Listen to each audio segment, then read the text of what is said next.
Assalamualaikum warahmatullahi wabarakatuh. Nama saya Eka Nur Farida Muspiro, NIM 21416248201058, kelas FM 21C. Di video kali ini saya akan menjelaskan aplikasi termodinamika dalam kehidupan sehari-hari dan bidang farmasi. Termodinamika dalam bahasa Yunani, termos artinya panas dan dinamik artinya perubahan, adalah fisika energi, panas, kerja, entropi, dan kespontanan proses. Termodinamika berhubungan dekat dengan mekanika statistik di mana hubungan termodinamika berasal. Hukum pertama, termodinamika menyatakan energi tidak dapat diciptakan ataupun dimusnahkan melainkan hanya bisa diubah bentuknya saja. Hukum kedua termodinamika menyatakan kalor mengalir secara spontan dari benda bersuhu tinggi ke benda bersuhu rendah dan tidak mengalir secara spontan dalam arah kebalikannya. Hukum ketiga termodinamika menyatakan suatu sistem yang mencapai temperatur nol absolut, semua prosesnya akan berhenti dan entropi sistem akan mendekati nilai minimum. Entropi benda berstruktur kristal sempurna pada temperatur nol absolut bernilai nol.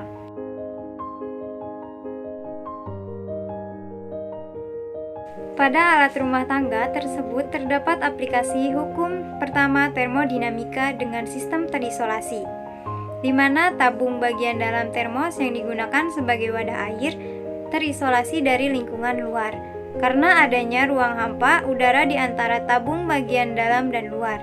Maka dari itu, pada termos tidak terjadi perpindahan kalor maupun benda dari sistem menuju lingkungan maupun sebaliknya.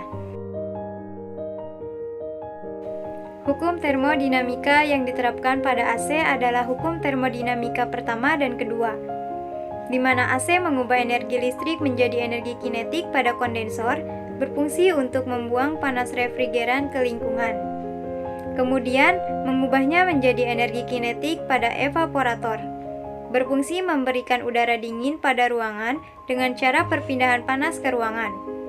Dan kemudian mengubah energi kinetik pada kompresor, berfungsi memberikan tekanan pada refrigeran. Sedangkan penerapan hukum termodinamika kedua pada AC, bahwa AC tidak dapat secara alami atau spontan mengalirkan kalor dari suhu rendah ke suhu tinggi. Diperlukan usaha atau kerja terlebih dahulu. Contohnya adanya embun di luar gelas yang berisi es. Hal ini disebabkan udara yang berada di luar gelas atau sistem banyak mengandung uap air. Gelas yang berisi es bersuhu rendah dan terasa dingin, sehingga udara yang bersentuhan dengan gelas akan mengalami penurunan suhu. Udara yang mengandung uap air juga akan mengalami penurunan suhu. Jika suhu udara sudah sangat rendah, maka uap air akan mengembun dan berubah menjadi tetesan-tetesan air di luar gelas. Peristiwa tersebut sesuai dengan hukum kedua termodinamika. Pada peristiwa tersebut, terjadi proses penyerapan panas di dalam gelas. Peristiwa tersebut merupakan sistem tertutup karena hanya terjadi proses pertukaran kalor dan tidak terjadi proses pertukaran zat.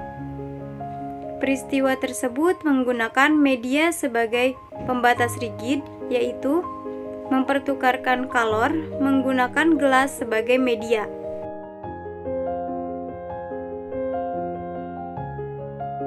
Penggunaan energi panas dalam pengobatan, misalnya diagnostik termografi, mendeteksi temperatur permukaan kulit. Termografi dengan prinsip fotokonduktivitas dengan menggunakan kamera inframerah. Panas yang dipancarkan kulit berupa radiasi inframerah oleh susunan optis yang dijatuhkan ke detektor inframerah menjadi diskontinu. Oleh transducer, inframerah diubah menjadi pulsa listrik, kemudian diperkuat dengan amplifier dan ditampilkan gambar di layar cathode ray tube atau CRT. Untuk mendapatkan hanya berkas inframerah saja pada transducer, dipakai filter transparan yang hanya melewatkan radiasi inframerah.